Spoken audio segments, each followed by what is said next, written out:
আজকে যে বইটা নিয়ে আমি আলাপ করব, আমি জানি না যে সে বইটা নিয়ে আমি কতটুকু অথেন্টিক আলাপ করতে পারবো। আমার হাতে মূলত দুইটা অপশন। এক হচ্ছে বইটা নিয়ে কোনো কথাই না বলা, আরেক হচ্ছে যতটুকু কথা বলা এই মুহূর্তে আমার পক্ষে সম্ভব ততটুকু বলা।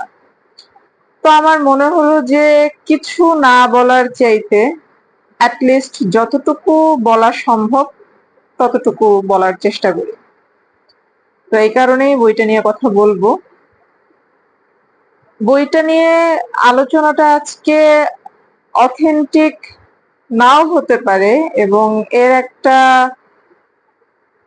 বড় কারণ বা এর প্রধান কারণ হচ্ছে বইটা যখন প্রায় শেষের দিকে, সেই সময় আমি হঠাৎ করে অসুস্থ হয়ে যাই এবং বেশ কিছুদিন হাসপাতালে থাকতে হয় এবং একটা দীর্ঘ সময় এই ওষুধপত্র এইসব প্রসিডিউরের মধ্যে দিয়ে যাওয়া, সবকিছু মিলে আসলে বইয়ের জগৎ থেকে খুব দূরে অবস্থান নেওয়ার মতো একটা বিষয়। আর যে বইটা পড়ছিলাম সেই বইটা আসলে এইরকম ফিজিক্যাল মেন্টাল কন্ডিশনে আসলে কন্টিনিউ করা কোনোভাবেই সম্ভব না।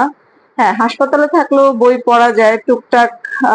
বই যেগুলো হচ্ছে একটু ফিকশন বা ইজি গোয়িং, আমার মনে হয় সেগুলো পড়াটা বেশি সহজ। নন ফিকশনও অনেকে হয়তো পড়ে থাকতে পারেন, কিন্তু আমার জন্য আসলে যে বইটা পড়ছিলাম সেই বইটা এইরকম হাসপাতালের বেডে হাতে ক্যানোলা ট্যানোলা লাগানো, এর মধ্যে আসলে ওইরকম একটা খটোমটো বই আমি কন্টিনিউ করতে পারিনি।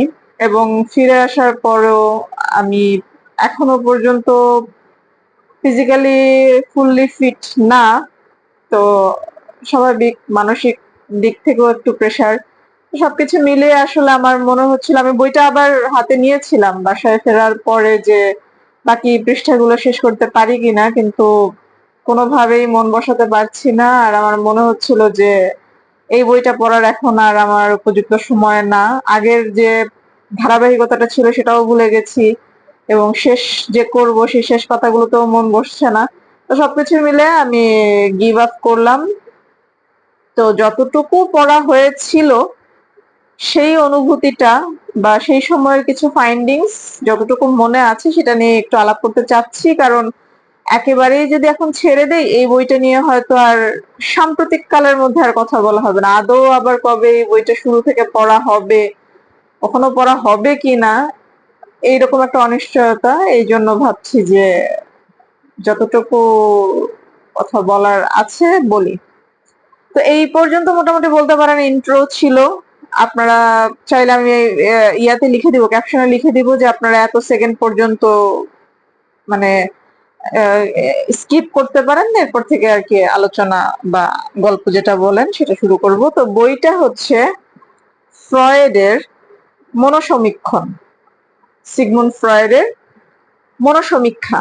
মনোসমীক্ষা এটা হচ্ছে আব্দুল গনি হাজারি, উনি এটা অনুবাদ করেছেন। তো ডিটেল তো আসলে ওই যে বললাম যে ধারাবাহিকতাটা তো নষ্ট হয়ে গেছে, ডিটেল বলতে পারবো না। আমি আসলে মেইন পয়েন্ট গুলো একটু বলি যে আমার কোন কোন পয়েন্টে একটু কনসার্নড আমি। প্রথমে আমি অনুবাদের কথাটা বলি। অনুবাদটা খুবই খুবই খুবই জটিল, এবং অনুবাদক নিজেই বলেছেন যে তিনি আসলে এই অনুবাদ করার সময় যে বৈজ্ঞানিক যে টার্ম গুলো আছে সেগুলোর যথাযথ বাংলা তিনি খুঁজে পাচ্ছিলেন না। সেক্ষেত্রে চেষ্টা করেছেন কাছাকাছি বাংলা শব্দগুলো দিয়ে অনুবাদ করার, কিন্তু সেই বাংলা শব্দ চয়নগুলো আমার কাছে মনে হয়েছে যে এত কঠিন হয়েছে যে এর চাইতে ইংরেজি বোঝা মনে হয় সহজ হতো। এখানে অনেকগুলো, এই বইটার মধ্যে, এই মনোসমীক্ষা এই বইটার মধ্যে অনেকগুলো বাংলা শব্দ আছে যে বাংলা শব্দগুলোর অর্থ বুঝতে কষ্ট হয়ে যাবে, তার চাইতে বোধহয় ইংরেজিটা পড়লেও সহজ হতো। মূলত এটা তো জার্মান ভাষায় লেখা ছিল, সিগমুন্ড ফ্রয়েড জার্মান ভাষায় লিখেছিলেন, সেখান থেকে ইংরেজি অনুবাদ হয়েছে। ইংরেজি অনুবাদ থেকে আব্দুল গনি হাজারি বাংলা অনুবাদ করার চেষ্টা করেছেন, কিন্তু আমার কাছে অনুবাদটা খুবই কঠিন লাগলো। আমার মনে হলো আসলে এই অনুবাদ বুঝতে ডিকশনারি দরকার, বাংলা টু বাংলা একটা ডিকশনারি নিয়ে বসা উচিত। আর এই বইটা পড়ার সময় আমি হচ্ছে কিছুদিন আগে ফ্রান্স কাফকা গল্প সমগ্র পড়েছিলাম মাসরুর আরেফিনের অনুবাদে। তো আমি ওই বইটাকে ভীষণ মিস করছিলাম, কারণ ওই বইটাতে একদিকে মাসরুর আরেফিন যেমন অনুবাদ করেছেন, খুব সময় নিয়ে অনুবাদ করেছেন, তিনি অনুবাদ সুখপাঠ্য ছিল, তারপরেও তিনি প্রত্যেকটা গল্পের আবার আলাদা করে ব্যাখ্যা দিয়ে দিয়েছেন। তো এই বইটা পড়ার সময় মনে হচ্ছিল যে এখানে যে মূলত এটা হচ্ছে বক্তৃতা সমগ্র। সিগমন্ড ফ্রয়েড মনোসমীক্ষা বিষয়ক অনেকগুলো বক্তৃতা দিয়েছিলেন, সেই বক্তৃতাগুলোর যে সংকলন সেটার বাংলা অনুবাদ হচ্ছে এটা। তো এই যে প্রত্যেকটা বক্তৃতাকে বাংলায় অনুবাদ করা, এই বক্তৃতাগুলোর আমার মনে হয় যে বাংলা অনুবাদটা তো কঠিনই, সেক্ষেত্রে সহজ ব্যাখ্যা যদি থাকতো প্রত্যেকটা প্রবন্ধের বা প্রত্যেকটা এই ভাষণের, তাহলে পাঠকের অনেক উপকার হতো। একে তো হচ্ছে বাংলা অর্থই বুঝতে পারছি না, তারপর আবার এই পুরো বক্তৃতাটা কি বোঝাচ্ছে সেটা নিয়েও একটু কনফিউশন, যে আমি কি ঠিক বুঝলাম, সিগমন্ড ফ্রয়েড কি আসলে এটাই বোঝাতে চেয়েছিলেন। এটা যদি একটু অনুবাদক যদি এটার ইয়া করে দিতেন, ওই মাসরুর আরিফিন যেমনটা ফ্রান্স কাফকার গল্পের যেরকম ব্যাখ্যা দিয়ে দিয়েছিলেন, সেক্ষেত্রে যদি আব্দুল গনি হাজারি এত কষ্ট করে অনুবাদ করেছেন, তিনি যদি এটার একটা ব্যাখ্যামূলক কিছু দিতে পারতেন, বা আব্দুল গনি হাজারি তো অনেক আগে অনুবাদ করেছেন, সেটা নতুন করে প্রকাশিত হয়েছে, এই বইটা যারা সম্পাদনা করেছেন বা নতুন যুগের কাউকে দিয়ে, এই যুগের কাউকে, সমসাময়িক কাউকে দিয়েও যদি এই প্রবন্ধগুলোর একটু ব্যাখ্যা বিশ্লেষণমূলক অংশ এখানে অ্যাড করা যেত, তাহলে মনে হয় উপকার হতো। কারণ স্রেফ আক্ষরিক অনুবাদ পড়া হচ্ছে এবং বোঝার জায়গাটাতে ঘাটতি থেকে যাচ্ছে, এটা আমার কাছে একটু অসম্পূর্ণ একটা বিষয় মনে হলো। তো এখানে মনোসমীক্ষা, বোঝাই যাচ্ছে যে মনের বিভিন্ন কার্যকারণ নিয়ে পরীক্ষা মূলত।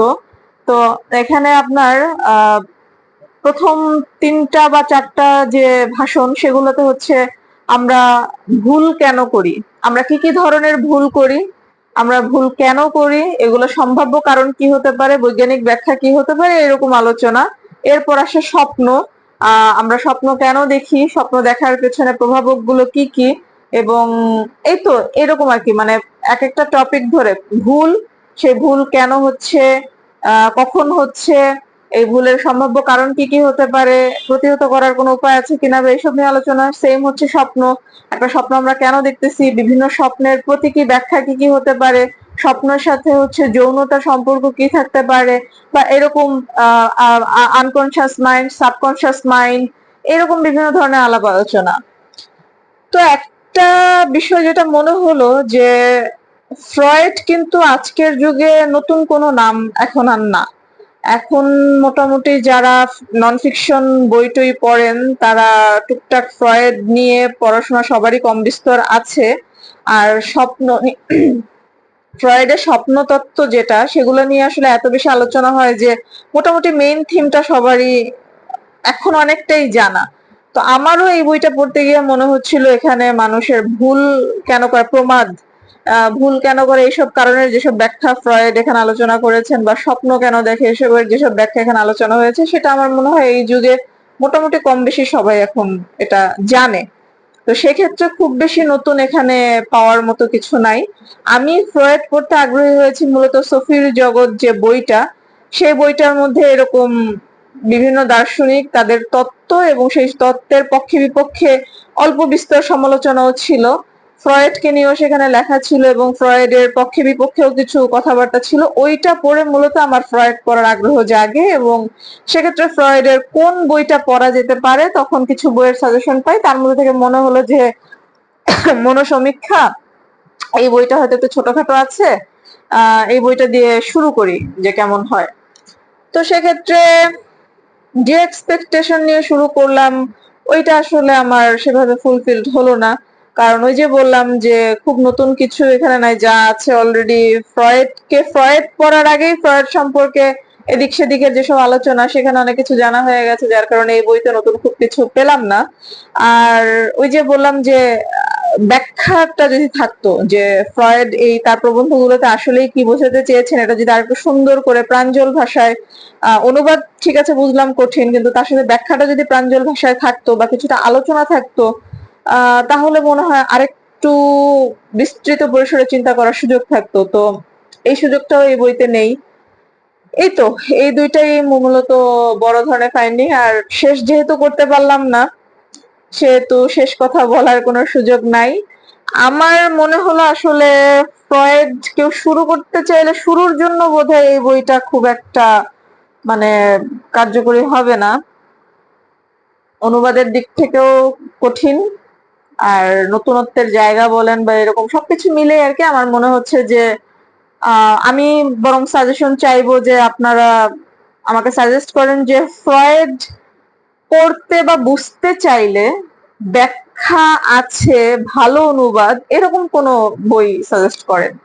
আর ফ্রয়েডের যে যে ইন্টারপ্রিটেশনস অফ ড্রিমস, এটার ভালো কোনো বাংলা অনুবাদ আছে কিনা, বা ইংরেজি অনুবাদ বা ইংরেজি যেটা যদি থাকে সেটা পড়লে কতটুকু বোঝা যেতে পারে বা কিরকম, মানে ফ্রয়েডকে একটু ভালো মতো বুঝতে পারি, পড়তে পারি নতুন মানে নন ফিকশন রিডার হিসেবে, সেক্ষেত্রে আমাকে যদি একটু সাজেস্ট করেন আমার খুব উপকার হয়। আমি এটা দিয়ে ফ্রয়েড শুরু করে আমি আসলে আশাহত।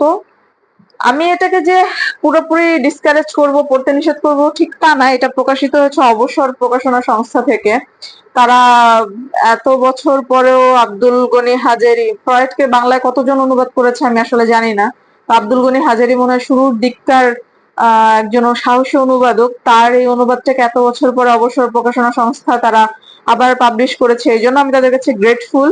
কিন্তু আমি তাদেরকে বলবো যে আপনারা আরেকটু বিস্তৃত পরিসরে যদি চিন্তা করতে পারেন, যে আরেকটু এটাকে আপ টু ডেট করে ব্যাখ্যা বিশ্লেষণ সহ যদি আনতে পারেন তাহলে ভালো হয়। আর পাশাপাশি আপনারা যারা অনেক পড়েন, ফ্রয়েড নিয়ে অনেক পড়াশোনা করেছেন যারা, তারা যদি একটু সাজেস্ট করেন আমাকে যে আমি যদি তার ফ্রয়েডের যেসব অবশ্য পাঠ্য বা জানতেই হবে এমন যে তত্ত্বগুলো আছে, সেই তত্ত্বগুলো ব্যাখ্যা বিশ্লেষণ সহ বাংলা হোক বা সহজ ইংরেজি হোক কোন মাধ্যমে পেতে পারি, আমাকে প্লিজ আপনারা একটু সাজেস্ট করবেন।